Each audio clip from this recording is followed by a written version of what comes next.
अस्सलाम वालेकुम व्यूअर्स, कैसे हैं आप सब। आज हमारे किचन में बनने जा रहा है कूजी हलीम देगी स्टाइल में। तो मैं आपको उसके इंग्रेडिएंट्स दिखा देती हूँ। सबसे पहले मैं आपको अपना मेजरिंग कप दिखा दूँ। ये है जी मेरा मेजरिंग कप, जो एक मीडियम साइज़ का हर घर में चाय पीने के लिए मग मौजूद होता है। मैंने ये हाफ इतना लिया है तमाम दालों का, लेकिन 3-4 घंटे से भिगोई हुई हैं। तो ये देखें, ये डबल ट्रिपल हो गई हैं, पूरा हो गया। ये मैंने इसमें भिगोए हैं जी चावल, हाफ कप मूंग की दाल और मसूर की दाल। इनको 2 घंटे से भीगी हुई हैं। जिस दिन आपने हलीम बनानी हो उस दिन आप सुबह सुबह भिगो सकते हैं।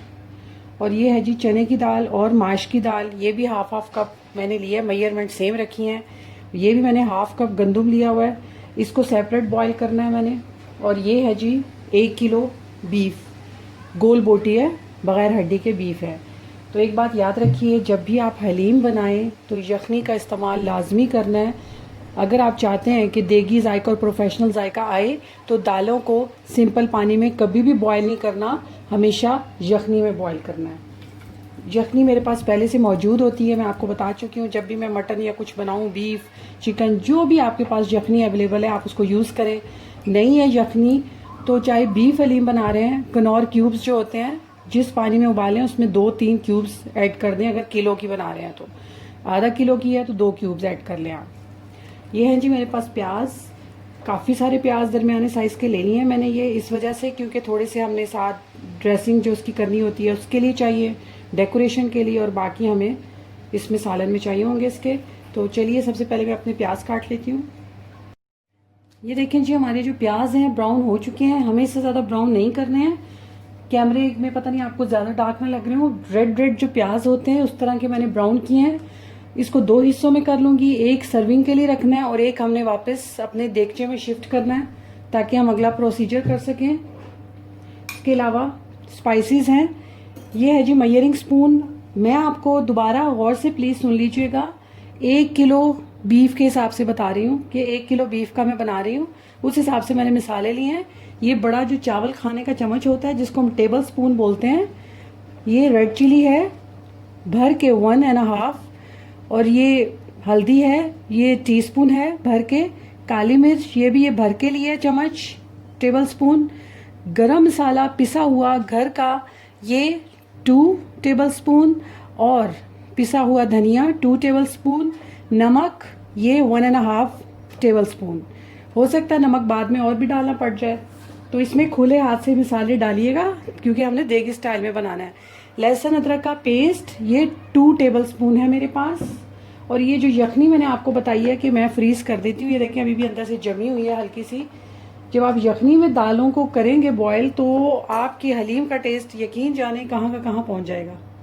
वही ऑयल हमारा जिसके अंदर हमने अभी प्याज ब्राउन करके निकाले। और ये देखिए ऑयल की क्वांटिटी ज़्यादा है क्योंकि हलीम है, इसमें ऊपर से जब हम गला लेंगे गोश्त तो तरी उतारनी है, एंड पे ऊपर डालनी होती है हलीम के, जैसे आप देखते हैं तरी ऊपर डली हुई।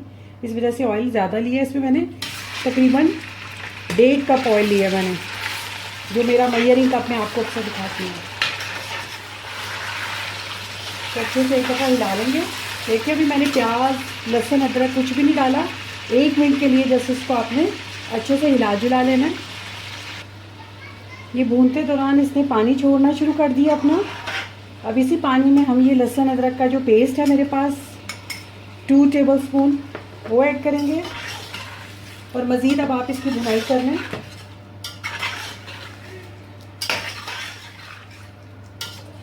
तकरीबन 2 से 3 मिनट भुनाई करनी है। उसके बाद आपने इसमें जो ब्राउन प्याज हैं वो ऐड करने हैं।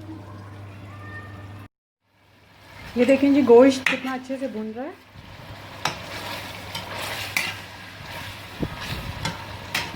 और जो लहसुन अदरक है वो ब्राउन हो चुका है भुन के। अब आपने इसमें हाफ प्याज मैंने रख दी यहाँ पर, और ये हाफ बाकी जो हैं वो मैंने इसमें डाल देने हैं। अच्छे से इसको मिक्स कर लें। इस कदर अच्छी सी भुनी सी इसकी शक्ल हो गई है। अब जो मैंने आपको क्वांटिटी बताई है तमाम मसालों की वो इसमें ऐड कर लें। बिस्मिल्लाहिर्रहमानिर्रहीम।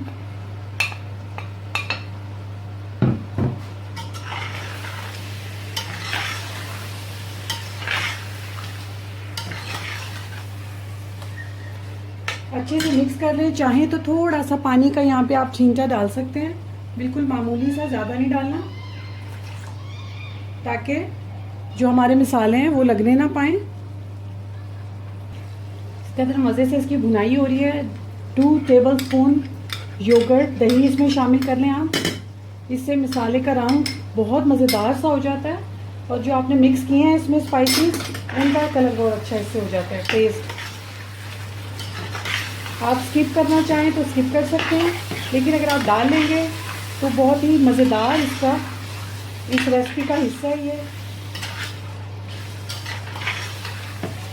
मैंने ज़्यादा नहीं डाला आपके सामने, बिल्कुल मामूली सा ही डाला है। मैं आपको ये लुक्स दिखाना चाह रही हूँ इसकी, अगर ये एडजस्ट हो गया। ये देखें, बाज़ दफ़ा इतने अजीब से तरीके से डायरेक्शन धूप की पड़ रही होती है कि हम आपको मतलूबा रिजल्ट नहीं दिखा सकते जो हम दिखाना चाह रहे होते हैं। 2 मिनट भुनाई के बाद हमने इसमें 2 गिलास पानी डालकर स्टीम दे देनी है। 20 मिनट की मैं स्टीम दे रही हूँ, क्योंकि ज़रा मैं इसको अच्छी तरह मैशी फॉर्म करना है। 20 से 25 मिनट के बाद मैं इसको खोलूँगी। ये देखें जी, इसकी लुक्स कितनी ज़बरदस्त लुक्स आई हैं इसकी, बिल्कुल रेड रेड सा जैसा हमें चाहिए। ये अगर जूम होता तो मैं आपको जूम करके दिखा देती, लेकिन अनफॉर्चुनेटली ये जूम नहीं हो पा रहा। मैं आपको इसकी कंडीशन चेक करवाती हूँ तकरीबन 25 मिनट के बाद। इसी तरफ साथ ही हमने जो दालें हैं ना, मूंगी, मसूर और चावल, तीनों को भिगोया हुआ था, उसको हमने वही दालों वाले पानी में रख दी और थोड़ी सी यखनी उसमें डाल दी और थोड़ी सी हमने दाल चना के लिए रख ली है, क्योंकि दाल चना भी कुकर में होनी है। तो जितनी देर तक वेट हमारा होता है, हमारा ये काम हो जाए, हमारा टाइम सेव हो जाए। और यहाँ पर जो हमारे पास गंदुम थी साबुत, वो भी हमने बॉईल कर ली है। ये देखें, इसको भी हम साथ मैश कर लेंगे, घोटे की मदद से करना चाहें, electric beater, ups to you. ये देखें जी, हमारा कुकर भी रेडी हो रहा है स्टीम पे। ये देखें व्यूअर्स, कितनी इसकी अच्छी सी शक्ल निकल आई है। मैं वैसे दाल इसमें करने लगी थी, गलाने लगी थी, लेकिन एक एक स्टेप ज़ाहिर है आपके सामने करना है। ये देखें, बोटियाँ फुल गल चुकी हैं, लेकिन हमने इसको इसमें से निकालना नहीं है। अब जो हमारे पास चने की दाल है और माश की दाल है, वो हम इसके अंदर डालने लगे हैं। दूसरी तरफ हमारे चावल और बाकी 2 दालें हो रही हैं तकरीबन। ये देखें, ऑलमोस्ट हो चुकी हैं। ये देखें, दालें इसमें शामिल कर ली है, वही जो दालों का पानी था उसके समेत। अब मैं इसको दोबारा स्टीम लगाने लगी हूँ तकरीबन 10 मिनट की, ताकि ये दालें भी गल जाएं और उसके बाद हमें घोटना चलाने में ज़रा आसानी हो। ये देखें जी, ये कुछ इस तरह की इसकी फॉर्म हो जाएगी। अभी इसके अंदर बोटियाँ साबुत हैं। ये इलेक्ट्रिक है, थोड़ा सा आप इलेक्ट्रिक बीटर चला लें। अगर ये नहीं है तो हैंड ब्लेंडर जो हाथ से घोटने वाला होता है, वो इसको थोड़ा घोट के, ये बाकी दोनों दालें मैंने घोट ली थी, जिसमें चावल थे, दालें थी, और वो जो मकई थी उबली हुई, वो भी मैंने इसमें डाल दी, साबित मकई। ये देखें, इस पे घोटना चला लिया। अब इसको घोट के उसको मिक्स करके दिखा देते हैं आपको। ये देखें जी, मुसलसल हम घोटने की मदद से इसको घोट रहे हैं। थोड़ा सा इलेक्ट्रिक बीटर यूज़ किया, बाकी मैं ये घोटना इस्तेमाल कर रही हूँ। थोड़ी देर आपने इसको घोटना है। ये जब इसके, ये देखें, इस तरीके से रेशे रेशे से हो जाए और लगे बहुत अच्छे से घुट गई है, ये हमारी बहुत ही लाजवाब मज़ेदार सी जो हलीम है तैयार हो चुकी है। बस हम इसको थोड़ी देर में डिश आउट करेंगे। अब आपकी मर्ज़ी है, अगर आप इसको तड़का देना चाहें तड़का भी लगा सकते हैं। थोड़ा सा इसको मज़ीद 1 आध मिनट करके मैं आपको डिश आउट करके दिखा देती हूँ।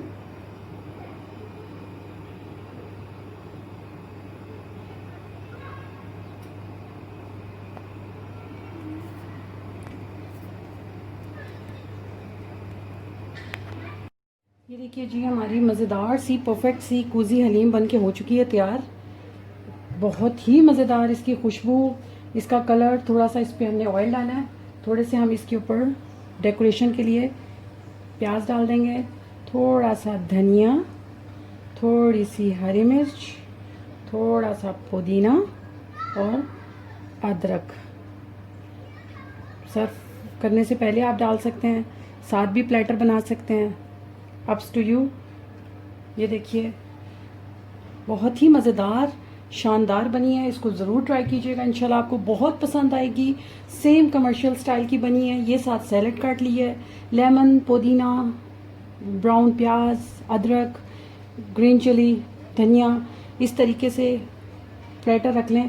कुछ लोग साथ चाट मसाला भी रखते हैं, लेकिन माशाल्लाह माशाल्लाह इसमें इतनी परफेक्शन आपको लगेगी कि मज़ीद आपको कोई चीज़ ऐड नहीं करनी पड़ेगी। तो इस मेथड से ज़रूर ट्राई कीजिएगा, मुझे फीडबैक दीजिएगा कि ये कैसी लगी है। इंशाल्लाह नेक्स्ट रेसिपी के साथ दोबारा मुलाकात होती है। अल्लाह हाफिज़।